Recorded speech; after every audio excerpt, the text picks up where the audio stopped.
সম্মুখীন হলেন বিজেপি প্রার্থী রথীন্দ্রনাথ। তাকে দেখে কালো পতাকা দেখানো হলো, কালো পতাকা। প্রচারে বেরিয়ে ফের বাধার সম্মুখীন বিজেপি প্রার্থী রথীন্দ্রনাথ বোস। প্রচারে বেরিয়ে বাধার সম্মুখীন হলেন তিনি। এদিন তিনি যখন কোচবিহার 1 নম্বর ব্লকের অন্তর্গত চিলকিরহাটের মুরুঙ্গামারি প্রচারে যান, তখনই স্থানীয় বাসিন্দারা তাকে কালো পতাকা দেখায়। যদিও পুলিশ ও কেন্দ্রীয় বাহিনী থাকায় সেখানে কোনো অপ্রীতিকর ঘটনা ঘটেনি। বিস্তারিত জানবো এই মুহূর্তে আমার সঙ্গে টেলিফোন লাইনে রয়েছেন আমাদের প্রতিনিধি বিপুল। প্রচারে বেরিয়ে ফের বাধার সম্মুখীন হলেন বিজেপি প্রার্থী রথীন্দ্রনাথ বোস। কি কারণে তাকে কালো পতাকা দেখানো হলো? হ্যাঁ, একদমই দেখো পুনামি, তোমাকে জানিয়ে রাখবো এই প্রথম নয়, এর আগেও কিন্তু আমরা একাধিকবার এই বিজেপি প্রার্থী যে প্রচারে বেরিয়ে বাধার সম্মুখীন হয়েছে সেই খবর আমরা তুলে ধরেছি। তোমাকে জানিয়ে রাখবো যে আজ যখন তিনি কোচবিহার 1 নং ব্লকের অন্তর্গত চিলকিরহাটের মোরঙ্গাবাড়ি এলাকায় যান প্রচারে, সেখানেই কিন্তু তাকে কালো পতাকা দেখানোর পাশাপাশি গো ব্যাক স্লোগান দেওয়া হয়।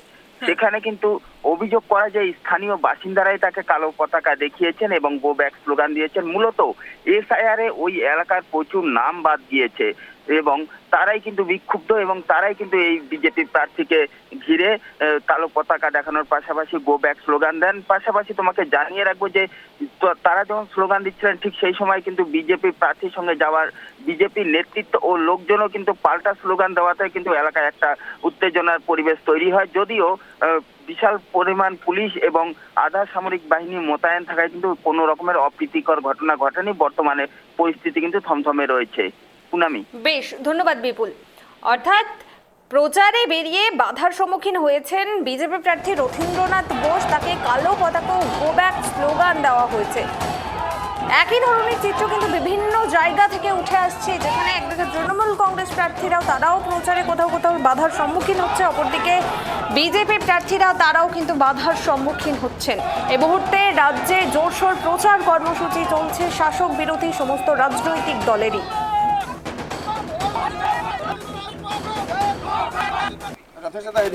শুনুন, আজকে এই রথীন্দ্রনাথ বোস, যার বাড়ি কলকাতায়, কোন বেলায় এখানে জন্মগ্রহণ করেছেন সেও জানি না। বিগত দিনের যে বিজেপির প্রার্থী ছিল নিখিল রঞ্জন, 5 বছরে গ্রামের লোক কেউ দেখতে পারে নাই।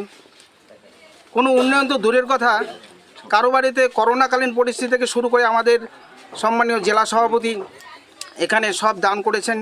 করোনাকালীন যে যারা বিপদে ছিল তাদের পাশে ছিলেন।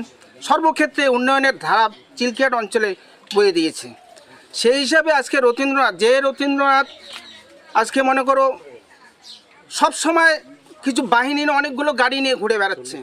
এটা কোন নিয়মে বেরোচ্ছে তার কাছে কি জানি না, কেন্দ্র সরকার তাকে কি অথরিটি দিয়ে।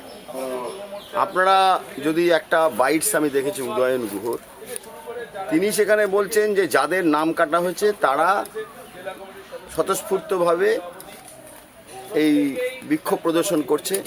আবার বলছে যেখানে গ্রামে গ্রামে যাবে আমরা কালো পতাকা দিয়ে মুড়ে দেব।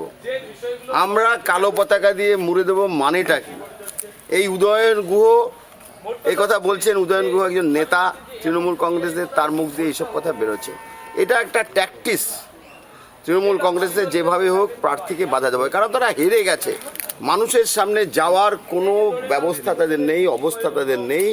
তারা মানুষের কাছে যেতে পারবে না, কারণ মানুষ তাদের ঘৃণা করে।